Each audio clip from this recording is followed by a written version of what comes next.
para a análise dos critérios que determinam a competência. Eu só não vou prometer aos senhores que eu vou conseguir finalizar, tá? Mas a gente já deu para ver algumas coisas aqui.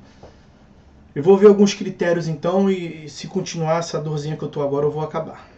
Vamos lá, próximo tópico. Critérios determinadores da competência.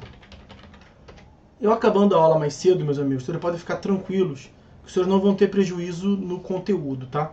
Se porventura não der para... Eu já tinha até pensado em falar isso com vocês. Se porventura não der para analisar tudo, porque acho que vai ter um outro feriado na sexta, eu acho, o Corpus Christi, se não me engano, talvez vai cair numa sexta,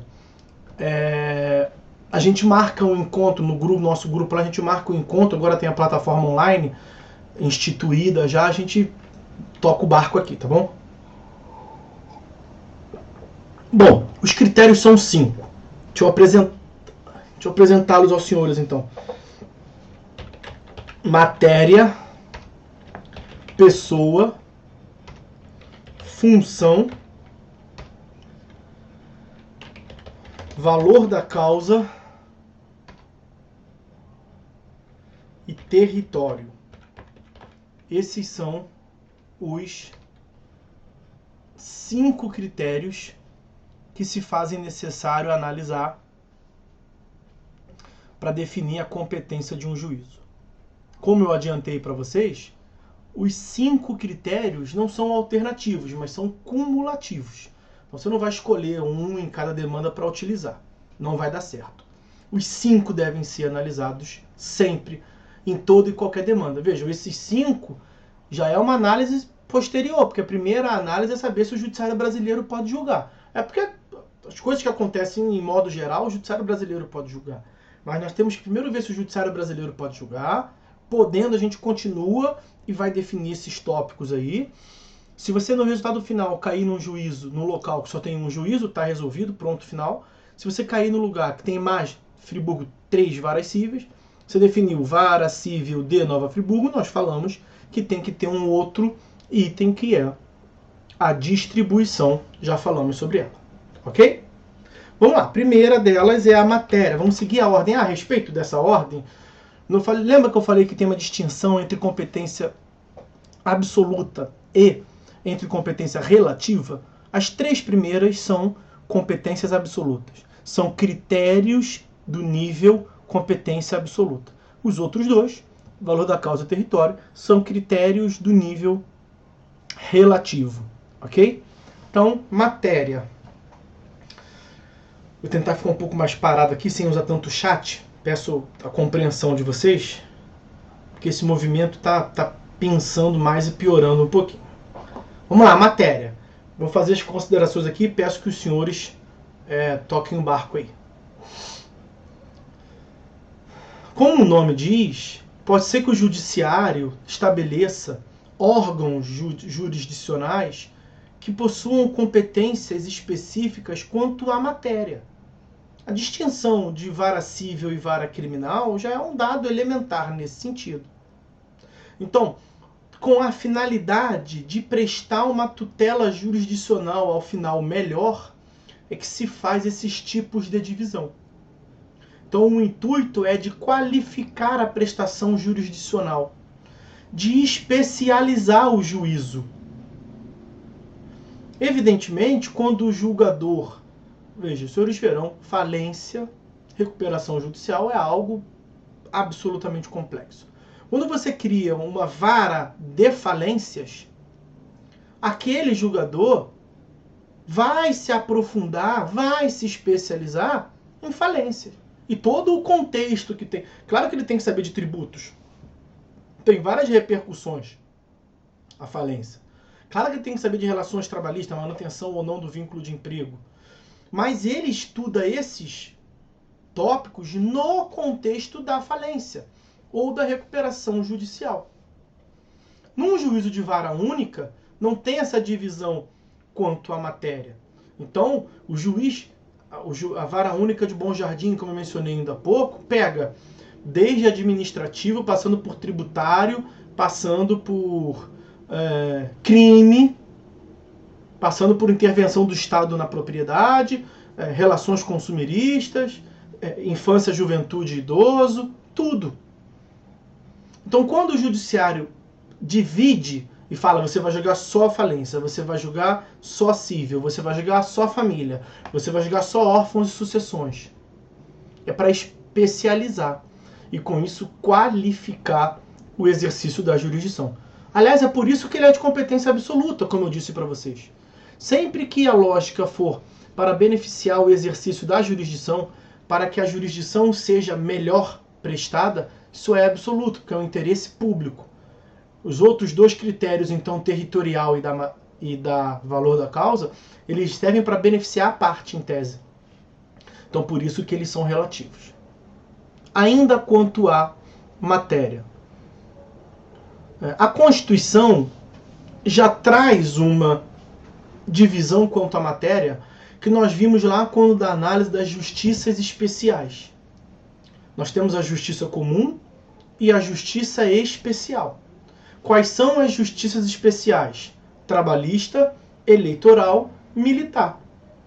A trabalhista julga a matéria trabalhista, a eleitoral julga a matéria eleitoral, a militar julga a matéria militar. Então esse critério da matéria ele já é utilizado desde a Constituição. Então a primeira coisa que você tem que ver é em qual justiça você vai demandar. É uma relação trabalhista? Justiça do trabalho. Né? Nem trabalhista, né? Vínculo de emprego, que é maior. É uma relação eleitoral? Justiça eleitoral. É uma relação militar? Justiça militar. Não é nenhuma delas justiça comum. Isso já leva em consideração a matéria. Na justiça comum, nós temos uma nova divisão, que a justiça faz. Cada uma dessas justiças fazem. E essa nova divisão, quanto à matéria, o meu tópico aqui é a matéria, essa nova divisão, ela leva em consideração a realidade local de cada um dos estados. Então, aqui em Friburgo, salvo engano da minha parte, tem vara cível, vara da infância, juventude, idoso e vara criminal. É a divisão que se fez aqui. Veja, tem lugar que nem tem divisão nenhuma, né? Vara única. Aqui tem essa divisão.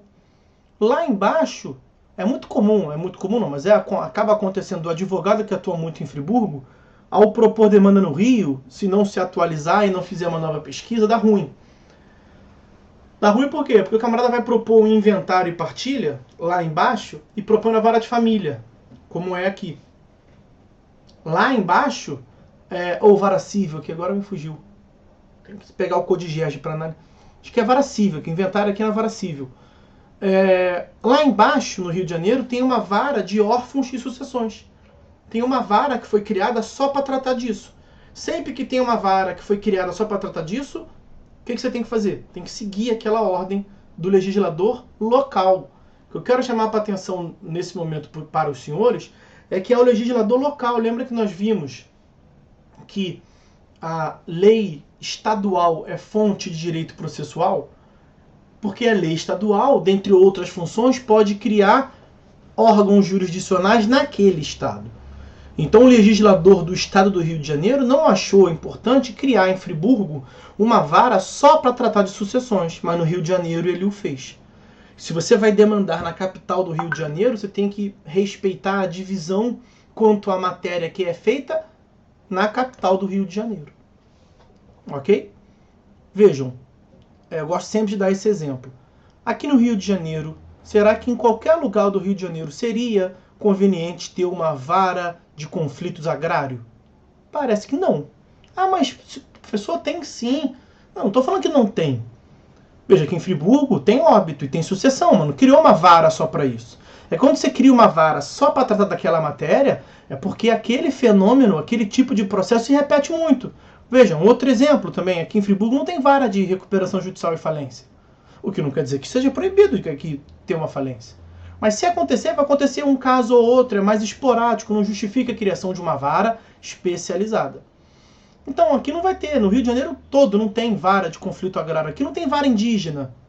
Agora, no Mato Grosso tem.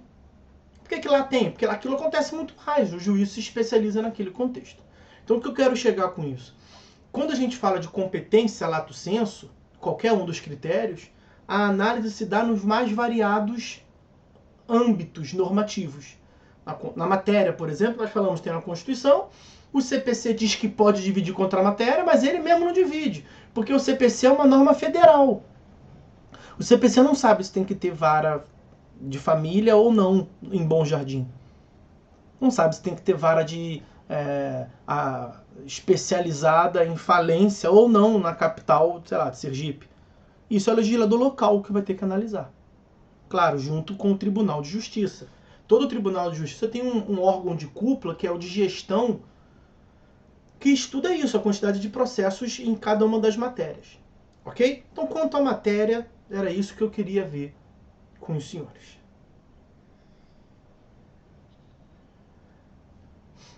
Um outro critério, também de ordem absoluta, é o da pessoa.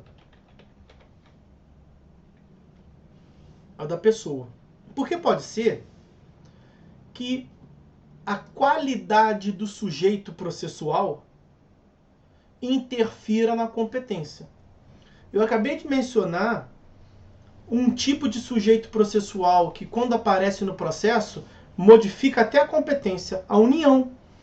Veja, a união, além de ter uma competência, além de ser importante para a análise da competência, ela tem uma justiça inteira só para ela. Porque a decisão política foi no sentido de dar um tratamento diferenciado não é de benéfico, mas é um tratamento diferenciado quanto à justiça, ter uma justiça só para ela, a união. É uma opção política. Está na Constituição.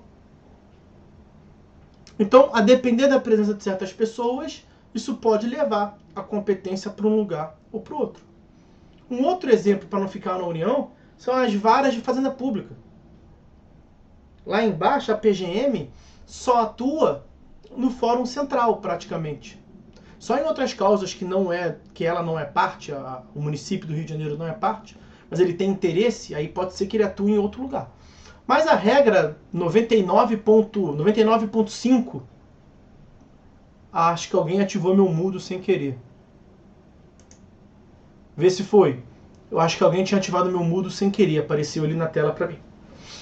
Tá tudo bem? Se alguém puder fazer um ok ali no chat, só para eu saber. Tá tudo bem? Ótimo. Tá sim, professor. Ótimo, beleza, obrigado. Tá ouvindo normal.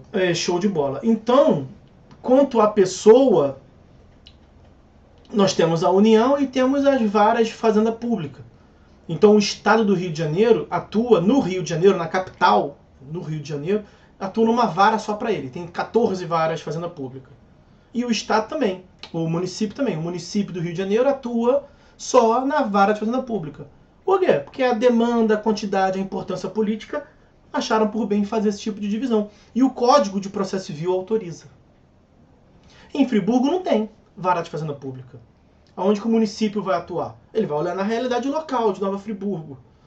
Aqui em Nova Friburgo não tem vara de fazenda pública.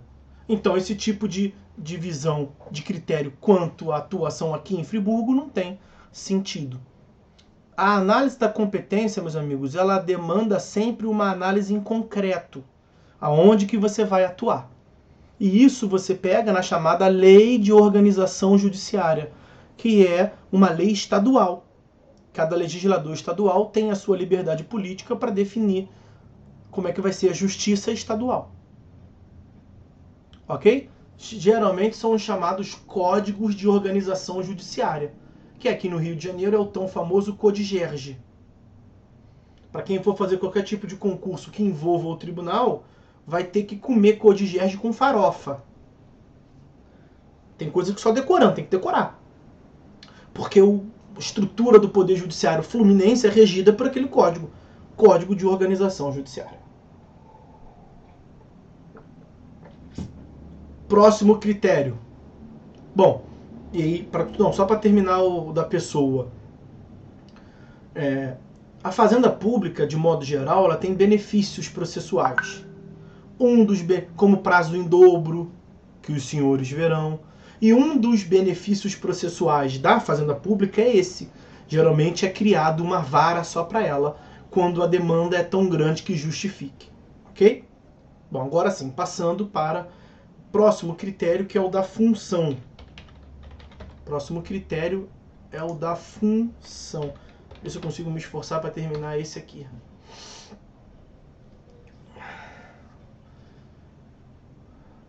Qual é o critério da função?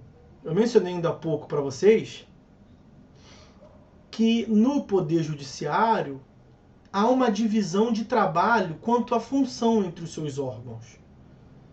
Então, tem uma estrutura do tribunal que é responsável por proferir a primeira decisão, a decisão de primeiro grau, onde o processo inicia. São chamados juízos de piso, instância originária,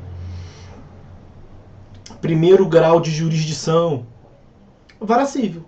São os juízes que faz audiência com as partes, papapá. Aí ele profere sentença e depois cabe recurso em face dessas sentenças. Os senhores serão apresentados aos recursos em processo civil 3.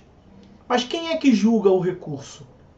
Não é o próprio juiz que proferiu a decisão. Você não vai interpor um recurso dizendo que a sentença está errada e o mesmo juiz vai julgar se está certo ou se está errado. Parênteses aqui, um asterisco. Tem o tal de uns embargos de declaração, é um tipo de recurso, embargos de declaração. Artigo 1022 e seguinte, que eles são exceção a essa regra. Os embargos de declaração são... Eu falei embargos à execução antes, não, né? É embargos de declaração. Embargos de declaração 1022. Esse recurso, chamado embargos de declaração, são julgados pelo próprio juiz que proferiu a decisão. Esqueçam ele, portanto. Os embargos são exceção a várias noções sobre o recurso.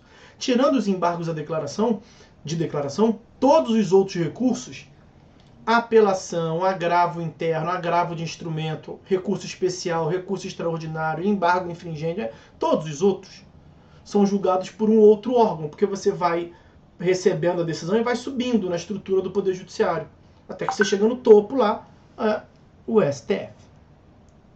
Então, a função recursal, ela pressupõe que haja uma decisão anterior.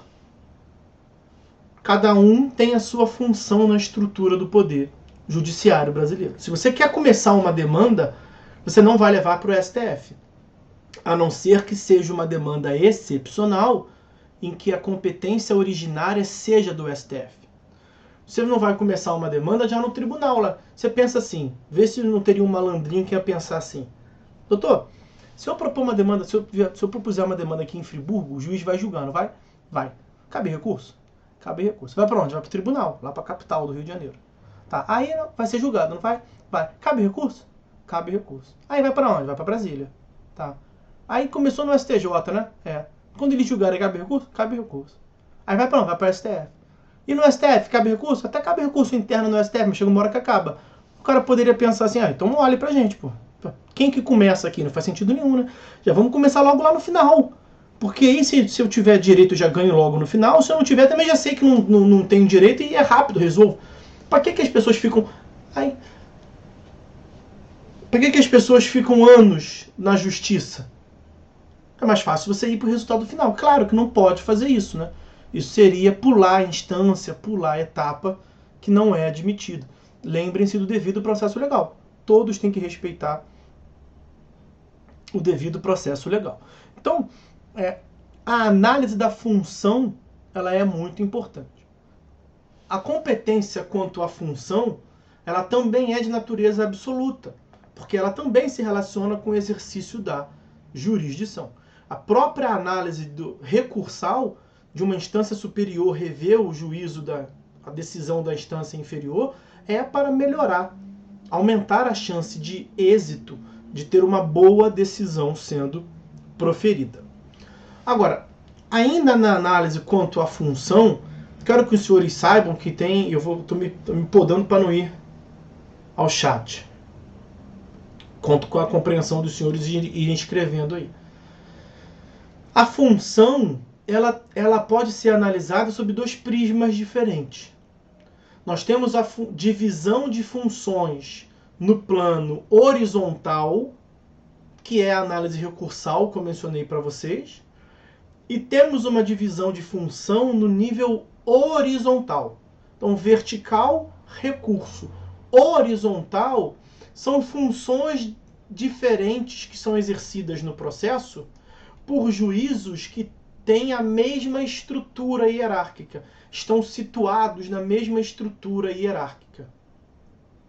Um grande exemplo disso é a carta precatória, que os senhores não viram ainda, verão no próximo período, mas é um grande exemplo aqui, já vamos adiantando o conteúdo de lá.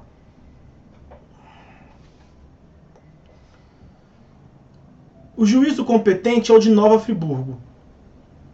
Mas você quer ouvir, quer praticar um ato, você quer praticar um ato em São Paulo. Ok? Ouvir uma testemunha, tentar apreender um bem que está lá.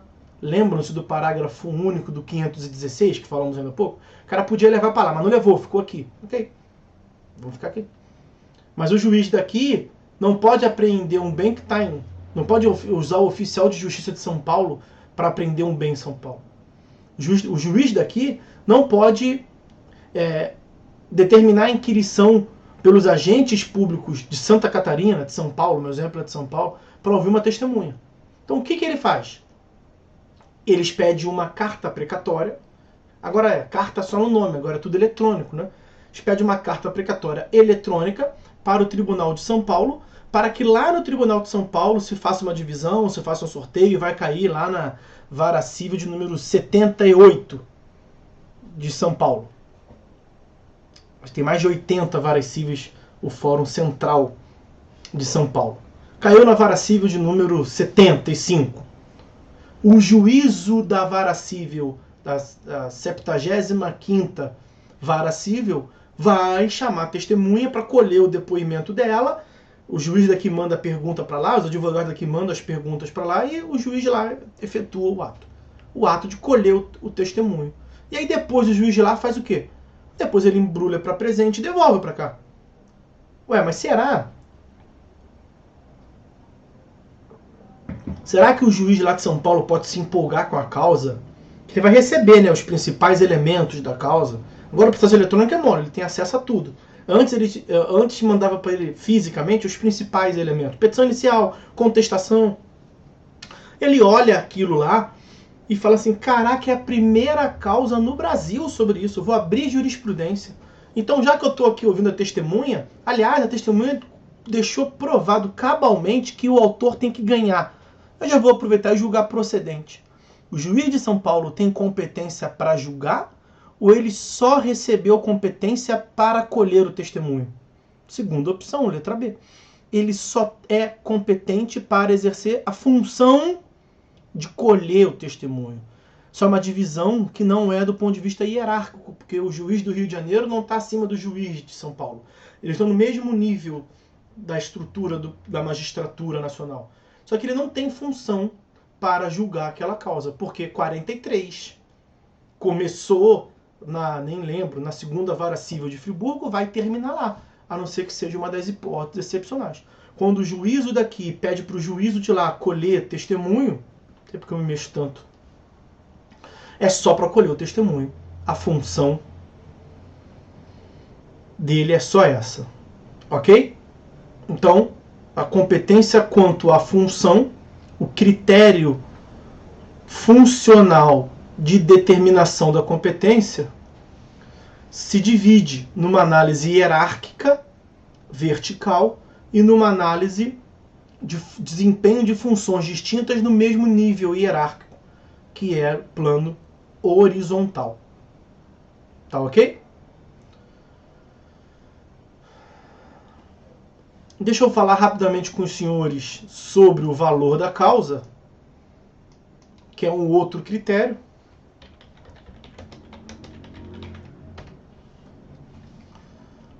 É possível que se faça uma divisão entre órgãos judiciários distintos, levando em consideração o valor da causa. Os senhores já devem ter ouvido falar dos juizados especiais. Juizados especiais cíveis, regidos pela Lei 9.099 de 95. Se os senhores forem lá ao artigo 3º dessa Lei 9.099 de 95, verão lá em um dos incisos, salvo engano é o inciso 2º, que aquele órgão, o juizado, é competente para as causas de até 40 salários mínimos. Então, o critério da competência daquele órgão é o valor da causa. Os senhores verão melhor juizados especiais em processo civil 2, que é justamente quando se estuda os procedimentos especiais. Procedimento especial é um gênero do qual o juizado especial, como o próprio nome indica, é uma espécie. Então, em processo civil 2, vocês verão vários procedimentos especiais. Um deles, os juizados especiais. E um dos critérios dos juizados especiais é exatamente o valor da causa.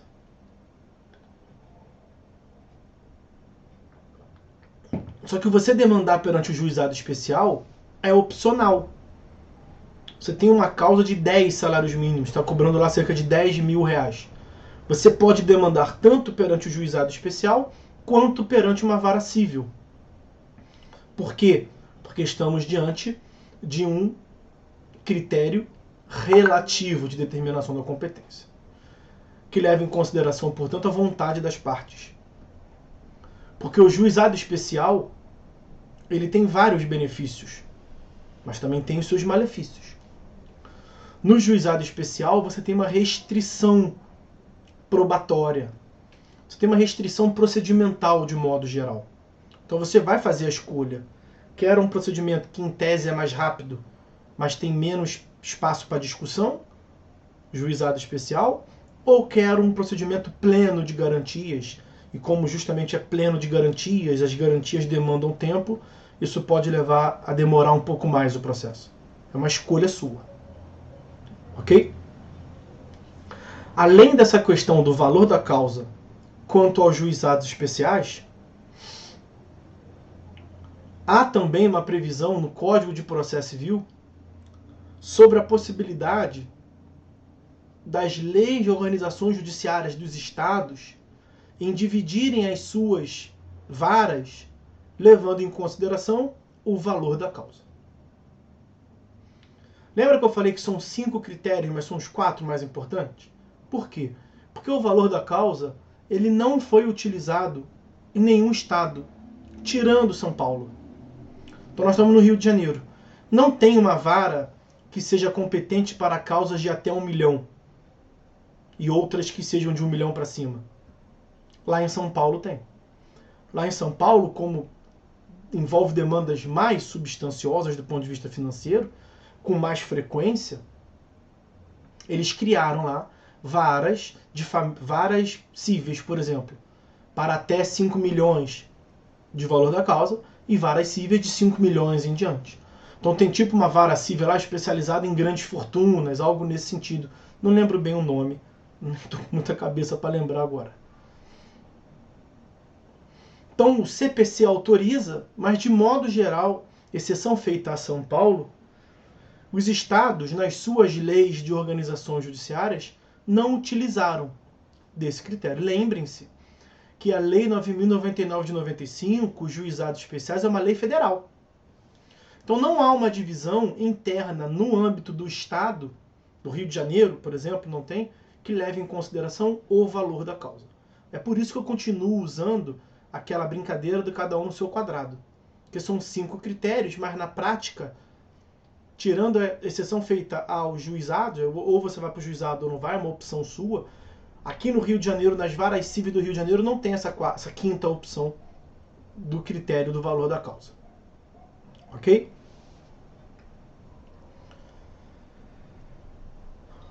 E aí sobra o critério do território. O critério do território, ele também é relativo. Porque aqui a lógica da lei não foi permitir um exercício mais qualificado da prestação jurisdicional. A lógica da lei aqui, do ordenamento jurídico, é beneficiar o demandado. Porque o processo civil, de modo geral, ele é muito injusto com o demandado na sua fase inicial. Quer ver aqui um exemplo? Quanto tempo que o demandante, que o autor, tem para ir a juízo? Qual é o prazo máximo para que você vá a juízo? É o prazo prescricional, não é? Para que você possa exercer sua pretensão em juízo. Prescricional ou decadencial, a depender se é um direito potestativo ou não. Os prazos prescricionais tem poucos casos de 1 ano, tem alguns de 3 anos, a regra geral ali entre 5 anos, né? Então, se eu sofrer um dano hoje, você tem que ir até amanhã para peticionar em juízo? Para pedir algo a seu favor, a petição inicial? Não. Você tem 15 dias? Não, o prazo mínimo é 1 ano. Para resumo aqui da ópera, o prazo mínimo é 1 ano. Vamos pegar um caso mais clássico, uma questão indenizatória, 5 anos. Quanto tempo você pode fazer a melhor petição inicial e juntar o máximo de provas? Pode levar até 5 anos. E o réu? Se você foi a juízo amanhã, sofreu dano hoje, foi a juízo amanhã, quantos dias o réu terá de prazo para se defender? Os senhores não viram, eu adianto, 15 dias. E se você levou 5 anos juntando documento e fazendo a petição? Ele vai ter os mesmos 15 dias. São várias outras percepções que nos levam a afirmar que há um certo desequilíbrio inicial na demanda. Por exemplo, quem tem que adiantar custas é o demandante. Então isso já é um desequilíbrio a favor do réu, nesse caso, para dar uma equilibrada. E aí, nessa lógica de dar uma equilibrada, desse tratamento diferenciado que a lei concede aos sujeitos, a lei quis dar um conforto para o réu. Então, demandante, quem está querendo ir a juízo é você, autor. Então, você pelo menos vá a juízo como regra geral no domicílio do réu. Há, portanto, um critério que delimita a competência dos juízos que leva em consideração o território. Se a causa aconteceu no Rio, se o réu tem domicílio no Rio, se o contrato foi feito no Rio, não é para um juiz do Amazonas julgar. E aí, a recíproca é verdadeira. Se ocorreu lá, é para um juízo de lá julgar, e não um juízo aqui do Rio de Janeiro julgar. Então, um dos aspectos, e é um aspecto importante para a definição da competência, é o território, o limite territorial de cada um dos juízos. E aí vou trazer aqui para os senhores o artigo 46, que é a regra geral. Bom que a gente já começa aqui uma análise da regra geral. Eu estou aqui até 8h05, vou levar mais um pouquinho. A ação fundada em direito pessoal ou em direito real sobre bens móveis será proposta em regra, a própria lei diz que é a regra, no foro de domicílio do réu. Então nós temos uma regra geral quanto ao critério territorial, e o critério territorial ele vai nos conduzir, vai ter mais coisa para falar, vamos ficar a aula, primeira metade da aula que vem inteira falando do critério territorial, mas já saibam que a regra geral é o domicílio do réu. Mas é uma daquelas regras gerais que tem tanta exceção, mas tanta exceção, que meio que a regra geral não vale tanto assim. Ela vale, tá lá no 46. Primeira consideração a respeito da onde a demanda vai tramitar é o domicílio do réu, princípio. Salvo se tiver alguma hipótese excepcional, e nós falaremos aqui dessas hipóteses. Não vai dar para ver tudo, porque tem regra especial sobre o território prevista no ordenamento inteiro. Vamos ver as principais. O próprio artigo 47 já é uma exceção. 46 diz, Percebam bem a distinção da redação do 46 para o 47. O 46 diz direito pessoal ou direito real sobre bens móveis. O que é direito real? Um direito que incide sobre a res, sobre a coisa. Direito real é um direito que incide sobre a coisa, um direito que deriva da coisa. E a coisa pode ser móvel ou imóvel. Então, sendo direito pessoal, domicílio do réu, regra. Sendo direito real, depende. Se for coisa móvel, 46, regra geral, domicílio do réu. Se for coisa imóvel, direito real sobre coisa imóvel, 47. Para as ações fundadas em direito real sobre imóveis, em cima, direito real sobre bens móveis. Embaixo, direito real sobre bens imóveis. Aí não é mais o foro de domicílio do réu, é o foro do imóvel. 47. Para as ações fundadas em direito real sobre imóveis, é competente o foro da situação da coisa. Ok? Para a gente encerrar a aula, e eu juro que vai ser o encerramento da aula, porque eu já estou no limite aqui, vamos tratar desse foro. Veja que apareceu em cima e embaixo foro. Primeira observação que eu faço com os senhores, muito importante, é que foro não se confunde com fórum.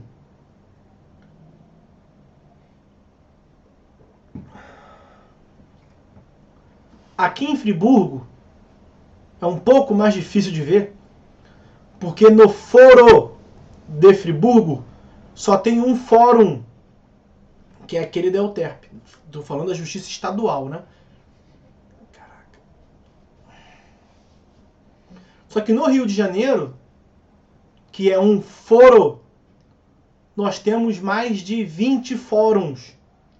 Tem o fórum do centro da cidade, tem o fórum no Meier, tem o fórum em Madureira, tem o fórum na Barra da Tijuca e por aí vai. Em um mesmo foro pode ter uma pluralidade de fóruns. Então o que é fórum? É o nome do edifício lá. É o prédio onde tem situado as varas. Aquilo se chama fórum. E o que é foro? Foro é o limite territorial de atuação do juízo. Então, o Rio de Janeiro, o estado, não é dividido em várias cidades, em vários municípios, para ser mais técnico. O Poder Judiciário do Rio de Janeiro também divide o seu território em vários foros. Então, o foro de Nova Friburgo é diferente do foro de Cachoeiras de Macacu. Em Friburgo, como eu disse, tem um fórum só. Agora, você imagine que as coisas que cresçam e se construa um fórum ou desaproprie um prédio para montar ali um fórum em Olaria. Um mesmo foro passaria a ter 2 fóruns. São coisas distintas. O foro é, portanto, o limite territorial de atuação do juízo. Por isso que o 46 e o 47 falaram em foro de domicílio do réu, foro de situação da coisa. De modo geral, o foro leva em conta a divisão já municipal estabelecida. Então, o foro do Rio de Janeiro é equivalente ao município do Rio de Janeiro. O foro de Nova Friburgo é o município de Nova Friburgo. É uma questão de aproveitamento de uma divisão que já está instaurada. Agora, nada impede de um foro abranger 2 municípios distintos, ou parcela. Isso geraria uma confusão maior, mas é possível, porque são critérios distintos. Aqui no Rio de Janeiro tem 3 foros que pegam 2 municípios. Eu não sei de cabeça quais que são. Eu sei que um é de Porciúncula, mas não sei qual é o município próximo ali. Mas então fiquem com essa ideia que, em geral, as leis de organização judiciária se aproveitam da divisão dos municípios e instauram os foros. Mas nada impede de um foro ter 2 municípios, nem que um município, de tão grande que seja, tenha 2 foros distintos. Nada impede. É uma análise política, portanto. Ok? O foro, a divisão territorial em foros na justiça estadual, recebe o nome de comarca. A divisão de foros da Justiça Federal recebe o nome de seção judiciária. Então, quando você vai peticionar no juízo estadual, você coloca foro da comarca, até uma redundância, mas é comum na prática, foro da comarca de Nova Friburgo. Pode botar só comarca de Nova Friburgo. Quando você está na Justiça Federal, você coloca seção judiciária de Nova Friburgo. Os 2 são foros. Você pode botar foro de Nova Friburgo nas 2 petições, que estará certo. Mas na OAB, você vai ser descontado. Porque a OAB segue muito o que é a prática, e não o que é o técnico. Mas é isso. Comarca e seção judiciária são espécies do gênero foro. O que diferencia elas duas? Comarca é o nome que recebe a divisão no âmbito da justiça estadual. Seção judiciária é o nome que recebe cada fração, cada uma dessas divisões, no âmbito da justiça federal. Ok? Então vamos ficando por aqui. Até que deu para levar de forma razoável aí. Na próxima aula, nós veremos as exceções da competência. Não sei porque que eu fui escrever isso. As exceções da competência territorial. Ok? Então, meus amigos. Tá certo, professor. Valeu. Ok, professor. Valeu, pessoal. Melhoras aí, boa noite pro senhor. Valeu. Bom fim de semana. Obrigado, gente. Valeu.